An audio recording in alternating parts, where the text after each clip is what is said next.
Shalom, meus amados. Vamos para esse vídeo aqui, né, que é a continuação da linha temporal de ontem. Talvez eu vou chamar ele de linha temporal P10. É um prelúdio antes do capítulo 19, é o capítulo 18, que fala sobre o retorno do Messias, é o capítulo 19. Então, do que se trata o capítulo 18? O capítulo 18 e 17 deveriam até estar juntos, porque um é continuação do outro. O capítulo 18 são pormenores, né, de como a grande Babilônia, né, a grande prostituta, vai ser destruída, né, o que vai acontecer com ela, né, que o Senhor vai fazer ela beber o cálice da sua ira. E mais interessante não é isso. Já no vídeo passado, né, da linha temporal P9, houveram algumas perguntas de alguns inscritos do canal, e eu quero aproveitar para falar sobre essa questão do capítulo 18 e respondendo já essas perguntas. Por exemplo, uma pergunta sobre o que é a grande Babilônia, né? Eu já falei, né, biblicamente mostrando que a grande Babilônia é todo o sistema, né, o mundo, o cosmos que foi criado ao longo dos anos na Terra. Por que não é porque alguns falam assim, é só o sistema religioso, a grande Babilônia é o sistema religioso, vamos dizer, a igreja católica e tal. Não pode ser, é impossível ser só uma coisa. A gente tem que abrir um pouco a cabeça, porque o texto diz o seguinte, que essa grande Babilônia fez prostituir homens e santos na época dos profetas e antes dos profetas, tá? Inclusive está a palavra lá, os profetas, né, que viveram literalmente, né, há 700, 800 anos antes do Messias. Nem existia sequer igreja católica. Na realidade, nem existia igreja nenhuma. Nenhum tipo de igreja religiosa que nós temos hoje, né, da forma moderna como nós vemos, ou mesmo que não seja moderna anteriormente. Então não pode ser, vamos dizer assim, um sistema religioso moderno. Não se trata disso o texto, simplesmente. Não é só o sistema religioso. Como eu já falei, essa grande Babilônia é todo o sistema do mundo. A palavra de Deus diz que o mundo jaz do maligno. Há alguém que comanda, né, espiritualmente falando, os homens, né, malignos nessa terra, ou aqueles homens que não, vamos dizer assim, entregaram a sua vida ao Criador, ou não deixaram que o Criador, vamos dizer assim, o Senhor Jesus, entrasse na vida deles e mudasse a sua vida. Então esses homens, que é uma grande maioria hoje na terra, né, são guiados por espíritos imundos, né, ou outra tradução diz espíritos malignos, ou em outras versões você vai achar a palavra demônios, né? E aonde estão esses espíritos demoníacos, né, malignos ou espíritos imundos? Estão no submundo, né? Aquela passagem onde o Senhor Jesus vai expulsar, né, aquela legião de demônios do endemoniado de Gadareno, lá de Gadara, os demônios, né, em uma conversa com o Mashiach, com o nosso Senhor Jesus, Messias, eles falam assim: Senhor, não nos mande para o abismo, não nos mande para lá, deixa que nós entremos nos porcos. Por quê? Né? Que interessante também a questão dos porcos, é um animal impuro, né? Poderiam entrar em camelos, poderiam entrar em qualquer outro tipo de animais ali que tinham impuros ali, cavalos e etc. Não, mas tinham que entrar nos porcos. Ok, mas por quê? Porque eles fizeram com que os porcos se precipitassem no abismo, eles morreram, então os demônios então continuaram perambulando pela terra. Porque se o Senhor Jesus tivesse expulsado eles para o abismo, eles estariam lá presos, né, no abismo até que se cumprisse os dias dos fins. Por isso que eles não queriam ir para o abismo, entende isso? Então há muitos espíritos territoriais hoje que estão soltos, né, atuando hoje, né, de uma forma espiritual na terra, ok? O que acontece é que vai chegar um dia que esses, né, ditos espíritos imundos, espíritos malignos ou espíritos territoriais aqui, demônios, vamos dizer assim, eles vão se materializar. E há classes diferentes, né, de demônios, há classes ou castas ou hierarquias. O Senhor Jesus deixou isso bem claro, que há hierarquias diferentes de espíritos imundos, né? E isso eu não estou falando questão de anjos, tá? Que Paulo fala em Efésios 6, que nossa luta não é contra carne nem sangue, mas contra principados e potestades, dominadores desse mundo tenebroso e forças espirituais da maldade nos lugares celestiais, ok? Ali está bem claro que há também questões de hostes malignos nos lugares celestiais que impedem as nossas orações de chegar até o Senhor. Inclusive eu tenho falado uma série, né, que até gravei ontem na live uma parte sobre isso, que fala sobre essas questões. O Senhor não é surdo para que não nos ouça. Ele ouve todas as orações que são feitas de coração. Ele ouve. Mas há uma dificuldade das pessoas entenderem que essas orações, elas não precisam só ser ouvidas, precisam ser respondidas. Ou seja, uma coisa é o Senhor ouvir, outra coisa é a resposta chegar. Porque existe entre nós e os céus dos céus, onde o Senhor está, um mundo espiritual. Está bem claro no livro de Daniel, ok? Quando Daniel começa a jejuar e orar pelas questões que aconteciam com o povo, pela diáspora do povo na Babilônia, depois na Média e na Pérsia, né, onde o povo estava ali cativo na Babilônia, depois ficaram cativos na Média e na Pérsia. Daniel pegou tração de 2 impérios. Então Daniel ora e ele se coloca na disposição da brecha para orar até que ele fosse respondido pelo Senhor. Agora olha que interessante. Demorou 21 dias para que a resposta, né, viesse dos céus à terra. E é bem interessante o texto de Daniel, porque o Malak, né, que é a palavra anjo em hebraico, que veio com a resposta para Daniel, falou para Daniel: por 21 dias eu demorei para chegar. Mas ele fala o seguinte: desde o primeiro dia, Daniel, que você começou a orar, o Senhor te ouviu, homem muito amado. Inclusive é assim que ele trata Daniel. Mas o principado, ou príncipe da Pérsia, me resistiu por 21 dias. Que príncipe é esse? Por acaso é o rei da Pérsia? Não, até porque ele era amigo de Daniel. Daniel era, vamos dizer assim, um dos sátrapas ali, né? Um dos governantes, né? Que ele subiu a esse cargo, ele era abaixo do rei. Então o rei era muito amigo dele. Inclusive você vê isso quando ele é lançado na cova dos leões, né? O rei intercede por ele. Então não era o rei da Pérsia, era um principado da Pérsia, era uma hierarquia de anjo caído que resistiu à oração de Daniel de ser respondida. Por que eu estou citando esses assuntos? Porque capítulo 18 de Apocalipse, né, e 17 e 18 é um capítulo que mescla o físico e o metafísico, o mundo físico e o mundo espiritual, né, o mundo natural e o mundo espiritual. Há uma junção deles ali na questão, né, da besta, do dragão e na questão da Babilônia.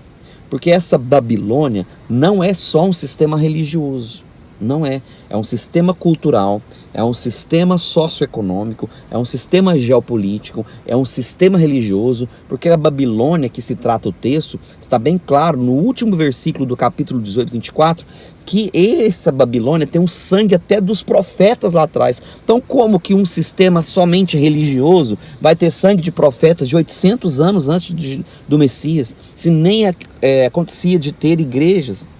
Então não faz sentido você falar que é um sistema religioso, não é. É um sistema mundial, vamos dizer assim, é o mundo, né, que foi influenciado por essas hostes demoníacas malignas, né, que eu gosto de chamar dos Néfilins, que é a palavra bíblica usada lá em Gênesis 6, esses Néfilins que estão, né, na categoria de hierarquia demoníaca que perambula pela terra.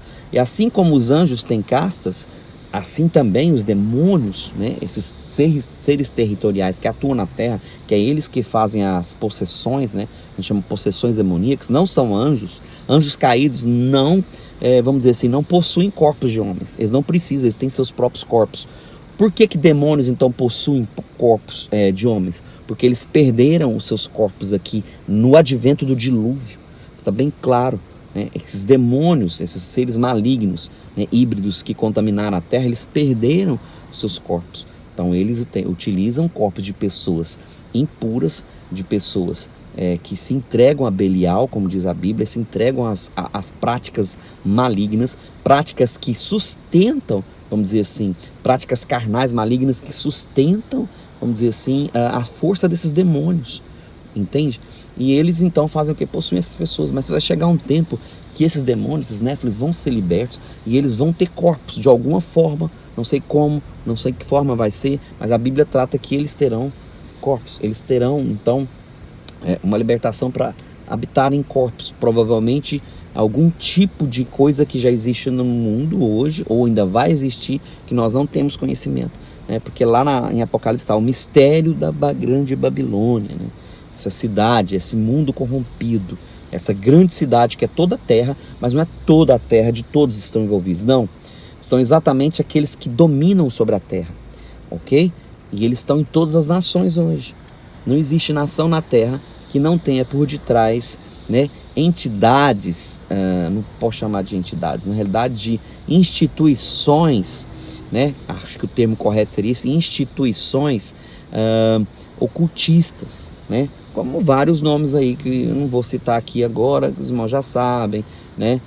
Maçonaria, Illuminati e várias outras sociedades secretas que existem hoje, e coisas acima delas, né? De pessoas que dominam sobre essas questões do mundo.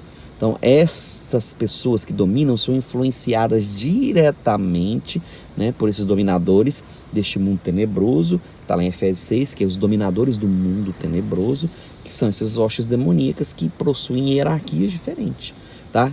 Possuem castas diferentes. Isso está bem claro também nos textos bíblicos, quando Jesus expulsa, né, aliás, cura, que expulsa também, porque ele fala ali que são demônios. É um jovem epilético, né?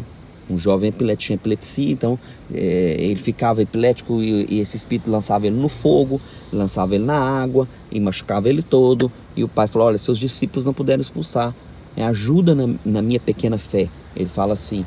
E o Senhor Jesus fala assim: até quando estarei eu convosco, né?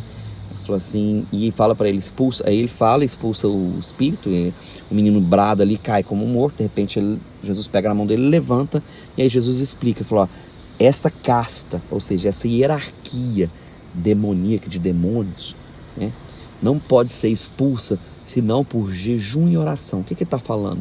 De uma vida íntima com o Senhor, de um estilo de vida, de jejum e de oração. Nós precisamos ter um estilo de vida de jejum e oração, principalmente para os dias que se aproximam. Porque essa grande Babilônia, ela só vai estar em evidência, vai crescer a ponto de vai contaminar os reis da terra. É o que diz o texto de Apocalipse 18. Só que ela vai beber do próprio cálice da ira de Deus, né, que já vai estar sendo derramada. E ali se retrata então, capítulo 17, 18, a queda dessa Babilônia. E é interessante que você vai perceber que as carnes delas, ou quer dizer, os próprios Néfilins que influenciaram essas pessoas que se acham hoje no domínio da terra, né, eles vão se voltar contra esse sistema, contra essa Babilônia, contra esse sistema que eles mesmos criaram, e vão criar um novo sistema, entende? Eles mesmos vão criar um novo sistema, vai chegar esse tempo. Por isso que esse tempo vai ser chamado de a grande rebeldia, a grande apostasia, um grande ápice, né? Onde os ímpios, alguns que vão estar mais próximos, né? Ali próximo desses néfilins, desses demônios, desses anjos caídos que vão estar na terra, que vão se juntar com esse sistema do antimessias. Por isso que ela vai ser resistida, não só os santos, mas também esse sistema babilônico hoje que você conhece. A palavra diz ali em Apocalipse 17, 18, que é que ele vai virar a habitação de toda sorte de demônios. Leia capítulo 18. Essa Babilônia vai virar a habitação de todo tipo de demônios, de aves impuras, né, de seres malignos. Está lá, ela vai virar a habitação deles. Eles vão governar. Vai ser esse momento. Vai ser esse momento do Apocalipse que eles vão governar e vão reunir exército, vão enganar muitos, mas vão também destruir a muitos, ok? Que agora adoram o sistema, gostam do sistema, mas o sistema vai se voltar contra eles, porque vai ser completamente dominado por esses demônios, por esses espíritos malignos, vai se juntar com os anjos caídos, né? Que esse dragão que vem do céu, a besta que vem da terra, se funde em um só com o anticristo, que se torna o falso profeta. Não há muita dificuldade em entender isso, tá? Está bem claro ali as evidências do texto. Então, não pode ser só um sistema religioso. A Babilônia é todo o sistema que foi influenciado por essa classe demoníaca. É esse sistema que está sendo preparado, esse palco, né, que você vê que começa a surgir essa preparação para que haja a manifestação desse homem da iniquidade, que vai estar completamente unido a esses exércitos de néfilins e anjos caídos para conquistar e dominar toda a terra. Ok? Então é isso que se trata Apocalipse 18, respondendo a essas perguntas, porque ficaram algumas dúvidas, e esse vídeo se trata de responder essas dúvidas. Espero que tenha ficado claro. A Babilônia não é só um sistema religioso, mas é todo o sistema cultural, volto a repetir, geopolítico, socioeconômico e religioso, todos esses sistemas, tá? E também não vamos fazer nomenclatura de igrejas aqui, ok? Porque dentro das instituições, sejam elas quais forem, existem pessoas que Yahushua HaMashiach, nosso Senhor Jesus, salvou, e existem pessoas que estão se perdendo. seja dentro de qualquer igreja, seja dentro de qualquer instituição geopolítica. A gente não pode se achar melhor que as outras pessoas, jamais. Porque existem pessoas que foram selecionadas, escolhidas pelo Criador. E é engraçado que no texto de Apocalipse 18, o Criador fala assim, ó, sai dessa Babilônia, povo meu. Sai dessa Babilônia. Dessa Babilônia não é só, vamos dizer assim, um sistema religioso, não. O sistema religioso corrompido, que eu digo. Porque existe uma religião pura e sem mácula, que a Bíblia cita ela. Né? Uma religião pura e sem mácula, uma religação que você faz com o Criador. Né? E não deixando a comunhão. Porque tem pessoas que acham que se afastar da instituição religiosa da igreja, vamos dizer assim, você vai se afastar dessa podridão. Não é isso. Porque dentro das igrejas existem pessoas puras. Existem pessoas que servem de toda a intensidade do seu coração ao Criador. Então tem pessoas que, né, vão pro radicalismo, extremismo. Não vou frequentar nenhuma igreja, não vou me envolver com nenhum pastor. Então generaliza tudo. A mesma coisa falar que todo mundo está perdido e só eu que estou salvo. Então a gente tem que parar com essa infantilidade, parar com essa falsa noção de realidade e achar que está todo mundo perdido. E não está. Tem pessoas santas. Então, fechando aqui o assunto, é isso. Né? Nós não devemos achar que somos superiores ou porque temos um pouco mais de informação, que somos aquele povo desperto. Não, querido. Porque Deus pode, como disse aos fariseus e aos escribas, né? Não vos diga filho de Abraão, porque dessas pedras que estão aqui no chão, eu posso suscitar filhos a Abraão. Então o Senhor tem controle e domínio sobre tudo. Sejamos humildes de coração, despertos nesse tempo que se chama hoje, misericordiosos para alcançarmos pessoas que ainda estão dormindo, tá? E pregar sempre o Evangelho e tentar ao máximo viver em unidade, em comunhão, em família, porque o Senhor nos fez para habitar em família. Por mais que você ache que igrejas, né, e eu concordo que muitas delas são instituições que estão, infelizmente, por detrás de algumas pessoas que não têm um coração em Deus. Mas eu quero dizer que também existem instituições sérias, que tem pessoas que estão por detrás, que têm um coração para o Senhor. Ok? Então não generalize tudo. Né? Vamos ser despertos, mas vamos consultar o Espírito Santo, para que o Espírito, junto com o nosso Espírito, nos guie a toda a verdade. É só Ele que pode nos guiar a toda a verdade. Busque a Ele, jejue, ore e não fique, né, sem estar em um corpo de pessoas que têm o mesmo, vamos dizer assim, vínculo que você com o Criador, sabe? O mesmo sede, a mesma fome, o mesmo desejo de cumprir um chamado com o Criador. Amém? Então esse é o vídeo, né, da série temporal. Me desculpe de estar fazendo essas gravações, já falei, por conta da questão da minha mudança. Então eu vou ter que estar improvisando esses dias um estúdio, tá? Que vai ser muitas vezes o Estúdio Car. Shalom, fique na paz.